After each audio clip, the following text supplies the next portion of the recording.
Constituição, isso, apaga aí melhor. Você sabe o que é Constituição? Constituição é aquilo que rege uma nação, um país, né? Que dá direitos e deveres aos seus cidadãos. Eu não sei se você sabe, mas nós brasileiros já tivemos 8 constituições, né? 8 reformulação delas e tal. E a primeira foi lá em 1824, depois 1891, depois 1934, 1937, 1946, 67, 69 e a última Constituição, quem lembra?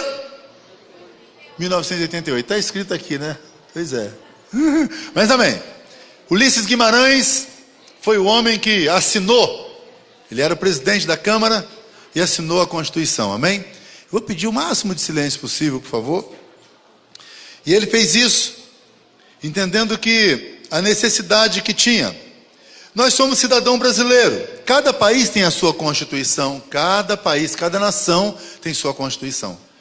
Além de brasileiro, aliás, quero dizer para você que antes de ser brasileiro eu sou cidadão do céu. E como cidadão do céu também eu tenho uma Constituição. Amém? Você tem a Constituição aí na sua mão? Pois é. Constituição é o que Deus estabeleceu como regra para que a gente pudesse estar vivendo nela. Constituição é lei, a lei maior de um reino. Isso, deixa só, não só, vai colocando na medida que eu pedi, amém? Isso. É a Constituição de um reino. E aí ela é lei. Lei que muitas vezes, algumas, no caso nossa aqui do Brasil, é estabelecida por homens, que você vota, que você estabelece como seu representante, e também a lei de Deus é aquela que Deus regulariza ela. Então, ela regulariza tudo e todos num reino e nação. Ela faz isso, ela tem esse poder, amém? Próximo. Pronto, agora, isso. Não obedecê-la se torna em crime. Se você não obedecer, agora mesmo foi promulgada uma lei que todos os carros têm que andar com farol aceso. Se você tiver com o farol apagado, você vai ser multado. Normal, né? Se você esqueceu, eu vi esses dias alguém colocou assim, até tirou uma foto. Ele colocou um papel no volante do carro dele, acenda os faróis. Eu já fui no eletricista e falei, tem como você colocar um dispositivo quando eu discar a chave, farol ligar? Se o carro estiver andando, tem que estar com o farol ligado? Tem. Eu vou levar lá para ele fazer isso, eu não quero receber multa. Amém? Próximo. Todo julgamento é baseado nesse livro, nessa Constituição. Se você vai ser julgado, se uma pessoa julga você, ele tem que ter base na Constituição. Ninguém pode julgar você no Brasil com lei de outro país. Tanto que uma pessoa, um criminoso de outro país, quando vem para o Brasil, e aqui ele é preso, ele tem que ser deportado para lá, para cumprir lá a pena, porque lá ele errou segundo a lei daquele país. Se a lei daquele país for pena de morte, acabou, ele vai ter que se virar por lá. Quem mandou ele errar lá? O brasileiro saiu daqui traficando droga, foi para a Indonésia, lógico, chegou lá, a pena é morte para quem pega a pessoa traficando droga. E não tem primeira ou segunda vez, na primeira vez que pegou, acabou. Então essa é uma realidade muito séria, amém? Próximo. Mas também, os direitos e deveres dos cidadãos estão contidos também nela. Assim como você é julgado nela, você é defendido por ela também. E qual é a nossa Constituição, amém? Isso que eu quero compartilhar com você. Bom, a Constituição se divide em blocos, capítulos e parágrafos. O Evangelho, quantos evangelhos tem na Bíblia? Quantos? Quantos? Isso, amém. Afinadinha a igreja, né? Um evangelho. Escrito por 4 pessoas, correto? Um evangelho escrito por 4 pessoas. 4 lados, né? Mateus é o evangelista do reino, e do reino do rei Jesus, né? Marcos fala do Jesus servo, e Lucas fala de Jesus, o homem natural, o filho do homem. João fala de Jesus, o filho de Deus. Por isso Mateus, ele traz a Constituição, porque ele fala de reino. A diferença que existe entre Mateus e os demais, que os demais não apresentaram Jesus como rei, por isso não havia reino. Agora aqui, Mateus apresenta Jesus como rei, então por isso ele teve que instituir uma Constituição. E ele, na Constituição, Lucas dá um resumo pequeno. Agora Mateus escreve aos judeus, por isso ele usa basicamente o termo reino dos céus. Porque eles não gostam de pronunciar a palavra Deus. Eles não fazem essa pronúncia assim com muita frequência. Não, aliás, com muita frequência não. Eles não usam esse termo porque existe um mandamento dizendo que nós não devemos falar o nome de Deus em vão. Por esse motivo, há todo um cuidado para se falar. Quando eles estão fazendo as cópias que eram feitas nos pergaminhos, que eram feitas, né, através daquele sistema ainda antigo, né, eles faziam... Por favor, pede às pessoas lá embaixo para falar mais baixo, por gentileza, está me atrapalhando aqui. Então, eles faziam isso. Aí, quando chegava na palavra Yahvé, ou Jeová para nós, né, porque a palavra, o termo da palavra Jeová, não tem como nós, em português, falar, não tem como, porque não tem nenhuma vogal. Não tem. Então, fica complicado, né? Como é que você vai pronunciar uma palavra que não tem vogal? Não tem como, né? Por esse motivo... nós tivemos que fazer um esquema para poder usar o nome Jeová no português, mas é Yahvé. E aí o que acontece? Sempre quando aparecia esse termo, eles deixavam o espaço ali em branco, continuava compilando o livro, e depois eles faziam todo um ritual de purificação para poder chegar lá e colocar o nome, porque não podia fazer isso assim de qualquer maneira. Os outros capítulos de Mateus, fala de aí os demais capítulos, além desses 5, 6 e 7, ele foca em história, né? Ele foca em milagres de Jesus, ele foca em teologia, últimos tempos e tal, essas coisas assim, né? Agora, como que se dividia então a Constituição? Pode passar. Como que se divide lá? Eu coloquei errado lá. Eu coloquei dívida. Dívida. Isso, como que se divide a Constituição? Ela se divide em 7 blocos. Coloca um na proporção que eu pedi, viu? Ela se divide em 7 blocos. Parágrafos. É isso que eu quero compartilhar com você algumas coisas. O primeiro bloco fala do reino de Deus. Vou falar com você, não vou demorar muito. O primeiro bloco fala do reino de Deus. E aí, quando fala algo do reino de Deus, é muito sério isso. Esse primeiro bloco, não sei quantos estiveram na vigília, sexta-feira, quantos estiveram? Eu falei desse primeiro bloco na vigília. Eu falei a respeito da bem-aventurança. Como ser feliz no reino? Como ser feliz? Tem alguém aqui que quer ser feliz? Tem alguém que quer ser feliz? Amém. Amém. Então aqui você vai saber o que é ser feliz. Primeiro passo, ele fala, bem-aventurado é uma pessoa que quer ser feliz. Quer ser bem-aventurado? Então você quer ser feliz. Então se você quiser ser feliz, a primeira coisa da bem-aventurança que ele coloca é, bem-aventurado os pobres de espírito, ou os humildes. Então se você quiser ser feliz, a primeira coisa que você tem que assumir é uma postura de humildade. A primeira coisa que você tem que assumir é uma postura de simplicidade. E entender que você precisa ser pobre no reino. Porque só o pobre pede, só o pobre clama, só o pobre pede ajuda, só o pobre grita, filho de Davi, tem misericórdia de mim. O rico não precisa disso. Rico não precisa disso. Só o pobre pede. Então o primeiro passo, mas eu não quero falar só desse ponto. Eu falei sobre todos os pontos lá no monte lá. A próxima vez que você quiser, você vai lá, que você vai pegar tudo no bloco, tudo direitinho. Amém? Legal. Mas ele fala também sobre outras bem-aventuranças, não é só essa.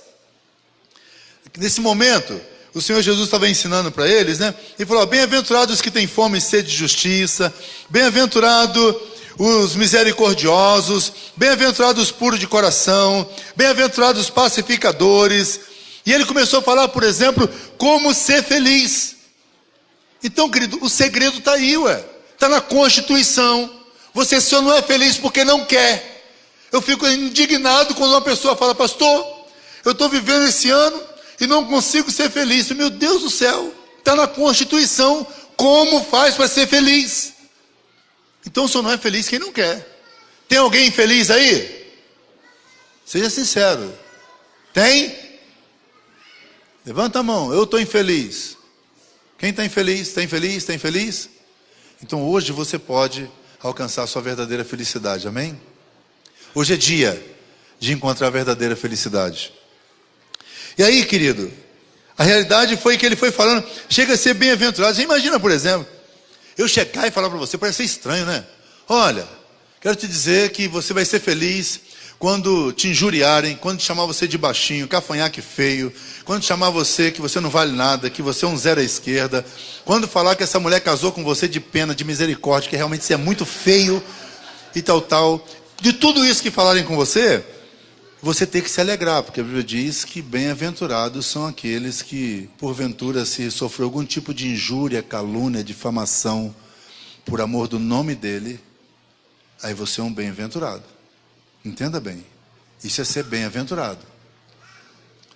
Agora, se qualquer coisinha que fala de você, que fala que o seu cabelo não ficou bem pintado, que fala que a sua blusa não está legal, que o seu óculos não está bem, e você já ficar injuriado, nervoso, aí, querido, está complicado.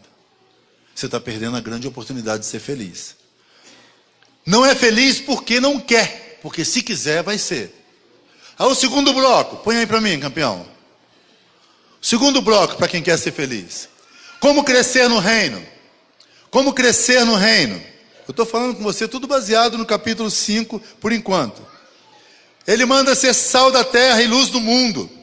Esse é o momento, é o fato para a gente crescer no reino. Quer crescer no reino? Seja sal da terra, seja luz do mundo. Salgar, sabe? Salgar. Sal é baratinho, não é? Pois é. Dá para salgar, dá para colocar um tempero no tamanho certo. Dá para ser luz. Quem quer ser luz, ele não vai aparecer porque ele quer, porque a luz precisa estar em lugar para se aparecer. Senão não é luz. Se a iluminação tivesse tudo debaixo do banco, como é que nós estaríamos aqui?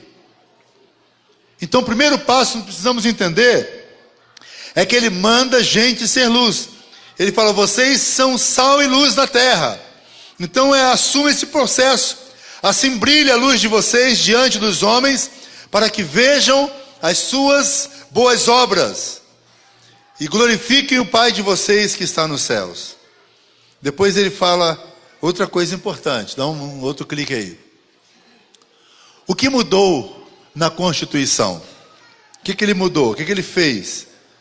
Que ele começou a mudar a Constituição.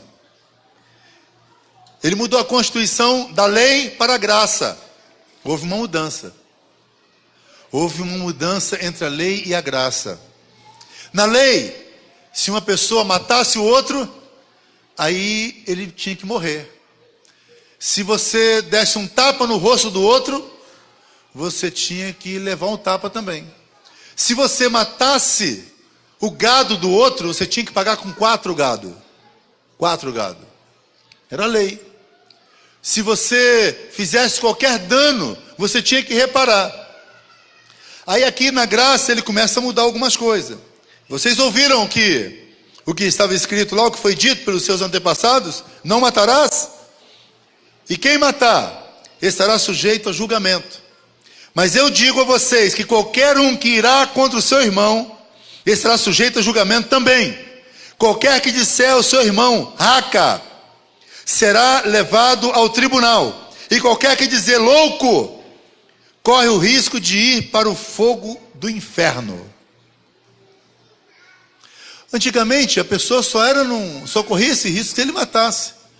Agora, se você se irar, porque muitas vezes a sua ira contra uma pessoa já é um assassinato contra ele.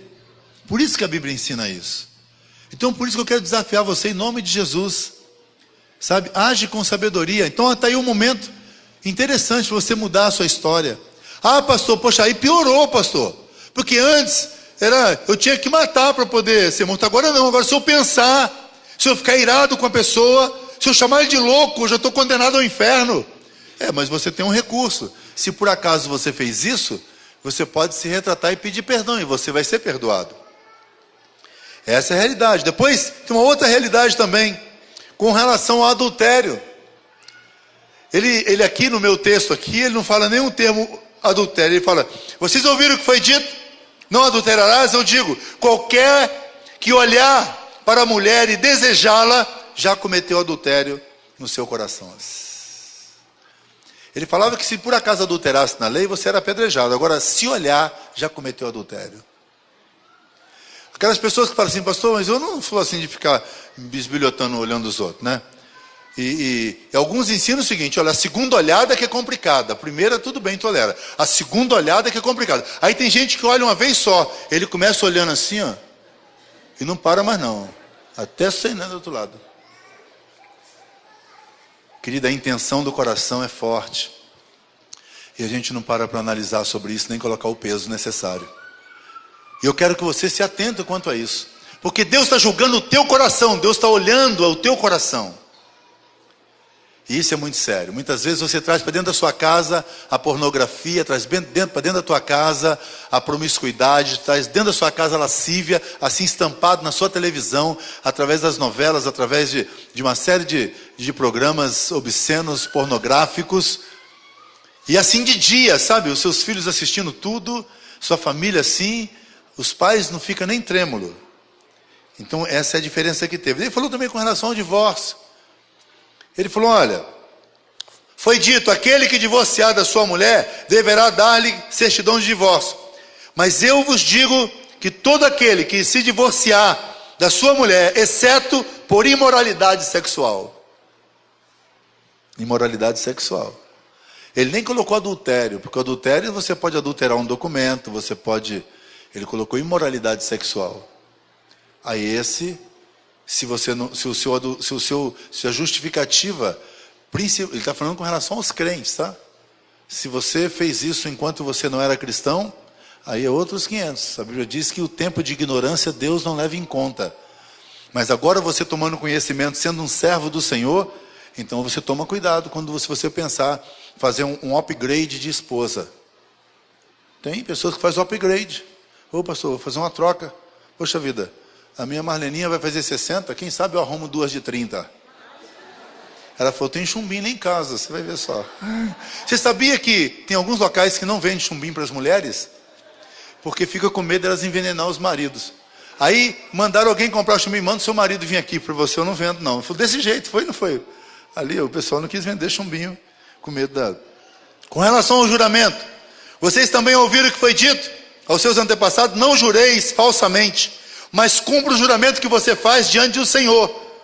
Mas eu te digo, não jurem de forma nenhuma, nem pelos céus, porque é o trono de Deus, nem pela terra, porque é o estrado dos seus pés, nem por Jerusalém, porque é a cidade do grande rei, e não jure pela sua cabeça, pois você não pode tornar branco ou preto, nem um fio do seu cabelo, seja o seu sim, sim, e o seu não, não, o que passar disso vem do maligno. Então, querido, não jure, você faz um voto diante de Deus. Todos vocês que desceram as águas, fizeram um voto diante de Deus. E vocês votaram o seguinte, eu me comprometo diante de Deus, a ter a Bíblia como minha única regra de fé e de prática. Quantos falaram isso? Disseram sim, amém? Quantos disseram sim quando foi dito o seguinte, você se compromete a obedecer às autoridades constituídas por Deus, seja elas espirituais ou não, enquanto estiverem de acordo com a palavra? Quantos comprometeram isso? Você entende que você está salvo somente pelo fato do derramar do sangue de Jesus sobre a tua vida? Quantos falou sobre isso? Então você fez um voto, querido. Agora você fez um voto. E uma coisa que de repente um líder seu estabelece para você fazer e você não faz, você está quebrando ele. Está quebrando o seu voto. É forte isso. Depois ele fala com relação à vingança. Isso aqui é muito forte, viu? Porque infelizmente a igreja é contaminada por isso. A igreja é contaminada por esses atos de vingança. De forma terrível. Ele fala, vocês ouviram o que foi dito? Olho por olho, dente por dente. Mas eu digo, não resistam ao perverso. Se alguém lhe ferir a face direita, ofereça também a outra. Se alguém quiser processá-lo e tirar de você a túnica, deixe que leve também a capa. Se alguém o forçar a caminhar com você 1 milha ou 6 quilômetros, vá com ele 12. Dê a quem pede e não volte as costas àquele que deseja pedir algo emprestado. Forte, né? Tem gente, querido, que fica iracundo por muito menos do que isso. Ele manda você, se você receber um tapa, você virar o outro. E tem pessoas que falam, pastor, eu não volto mais nessa igreja. O irmão falou de mim, falou que eu sou isso, que eu sou aquilo, falou que eu sou feio. Falei, qual que eu falei com ele? Querido, ele falou, verdade, porque você...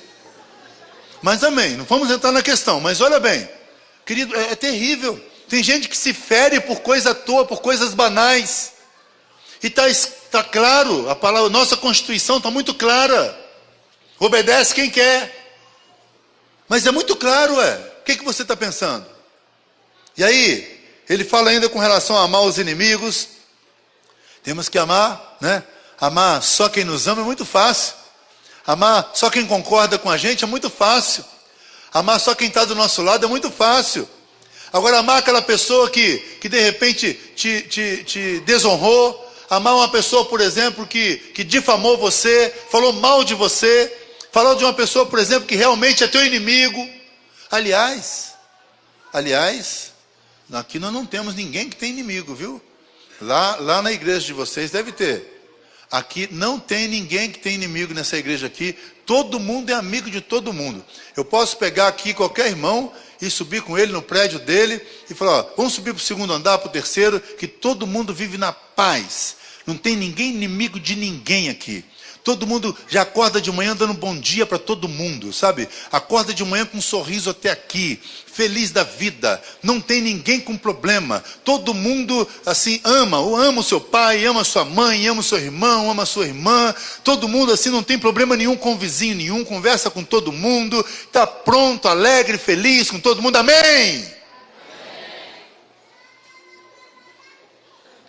Eu estou olhando os olhos de vocês. Amém? Ah, querido, olha, amém, só lá na sua igreja, viu, querido? Aqui não tem esse negócio não, velho. Pode pegar o pessoal, sair com ele, dar mão para ele na rua e falar, vamos lá, aquele dali não olhou para você, vão atrás dele, vamos ver por que ele não olhou para você. E ele fala, pastor, não olhei porque está me devendo, aí é complicado. Ah, não olhei porque xingou um palavrão comigo, ah, não olhei porque, é complicado, é sério. Então ele fala, não tereis inimigos. Você, se por acaso tiver algum inimigo, você tem que ir a ele, se consertar com ele, resolver com ele, e orar por ele, e clamar a Deus por ele, jejuar por ele, porque quem tem inimigo não consegue nem mencionar o nome da pessoa, muito menos orar por ele. Amém? E aí, dá um cliquezinho aí, entramos no capítulo 6, a vida prática do reino. A vida prática do reino é coisa simples, todo mundo faz, ajuda os necessitados, né? Poderíamos ter bastante coisa aqui hoje, né? Tem muita gente necessitada, viu? Então não esquece não, pode trazer na terça-feira. Aí, terminou isso aí, vem o momento de oração, depois de você ajudar os necessitados, vem o momento de oração, então você ora fervorosamente. A Bíblia diz que nossa oração deve ser uma oração assim, com propósito, devemos orar lá no nosso quarto, ter um tempo realmente de qualidade com Deus de oração, um tempo mesmo fechado, naquele tempo assim, com cobertor, começar a orar e depois estar roncando junto com a oração, não, mas orar mesmo, clamar a Deus mesmo, sabe, suplicar.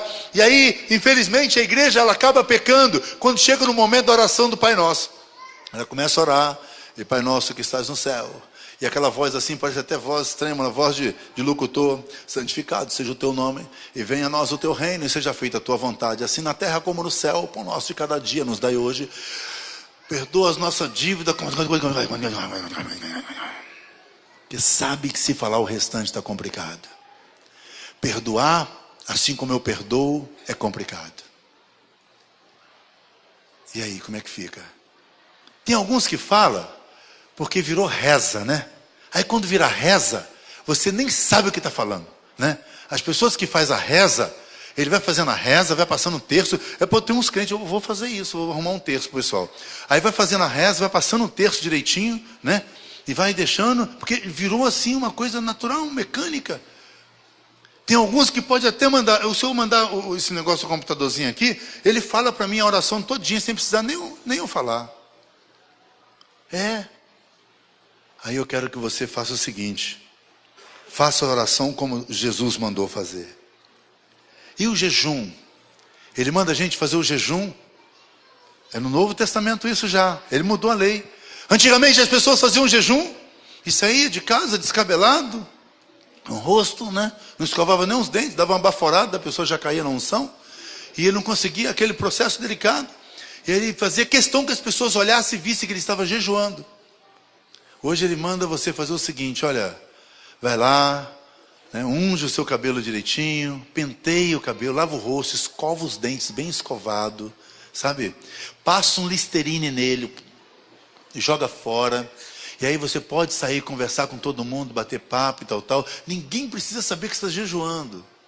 Você faz isso naturalmente. De repente, dá 3 horas da tarde, o estômago está fazendo aquele barulhão, roncando, e o pessoal comendo aquela coisa gostosa.